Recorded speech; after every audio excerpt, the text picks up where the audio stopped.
There were giants in the earth in those days, and also after that, when the sons of God came unto the daughters of men, and they bare children to them. The same became mighty men, which were of old, men of renown. Good evening. I am Mattsquatch. Today I wanted to get into the topic of what is Bigfoot again. One of the more common theories is that they are an offshoot or a descendant of the Nephilim, the giants, the sons of fallen angels, something supernatural, something on the other side. Well, basically, giants and Bigfoot seem to go hand in hand. A lot of people describe them as being giants, the forest giants.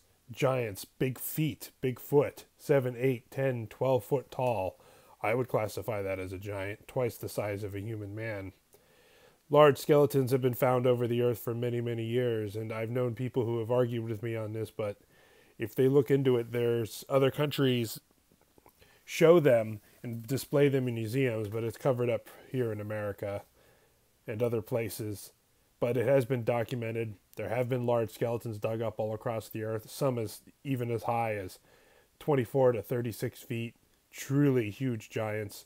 If you've watched my videos about Bigfoot and you've watched my videos about mountain giants, I think there's things that are in between, things that, maybe how heritage works in normal humans and other animal species where 10, 15% of your DNA, your structure, get passed down through generations. Some are stronger in one aspect and less than others. So the thought of biblical giants and fallen ones, it kind of gets into the weeds, but this is a popular theory and would explain a lot of the more odd things that Bigfoot has been described to be able to do, like the glowing red eyes and the being able to disappear and flying and mind speak. There are scientific explanations for a lot of this stuff, like the cones and eyes reflecting back, and infrasound being one of them, being able to physically affect people and mentally affect people through vibrational waves. Ron Moorhead's done a lot into this work. Tigers, whales, elephants have been known to use infrasound. That if you don't have a name for it, you would describe it as magic or abilities. So I think this may be something very old. There may be even, as I've heard other reports, true blood Bigfoots, ones that are hominid and had been here a long time, that have been crossed with other DNA. Ron Moorhead gets into this stuff too, with the Paracas skulls and hybrid skulls that aren't quite human, that don't quite have like the sagittal sutures and other things going on. There are also reports of the different types of Bigfoot, some being more aggressive, some being very animal-like, and also all the supernatural stuff, the paranormal stuff that goes on with Bigfoot. I think, are they all capable of it? I don't know. I think a lot of them are. There's also the theory of demonic possession among Bigfoot, where they are empty vessels, and spirits that are looking to possess somebody could possess the body of a Bigfoot. And it would be a very powerful creature to possess physically. That's one thing that's been thrown out there. You start getting into biblical times, the war between men and demons and angels, and being caught in the middle, and the biblical text of there being giants. It was pretty much established. It's interesting, even when you think of the Native American point of views. They always thought of Bigfoots as a real creature, in some areas mountain giants being real creatures, but in the Bible they describe giants as being real creatures. Like, yeah, they were giants, just like, yeah, there are bears. And strange skulls have been found all over the earth, strange bones. It's often covered up. It's part of that alternate history, kind of like how Columbus discovered America. Then they're like, well, it was the Vikings, and then they kind of trail off after that. And it's like, well, no, the Chinese have probably been here for thousands of years before that, and then Europeans for thousands of years before that.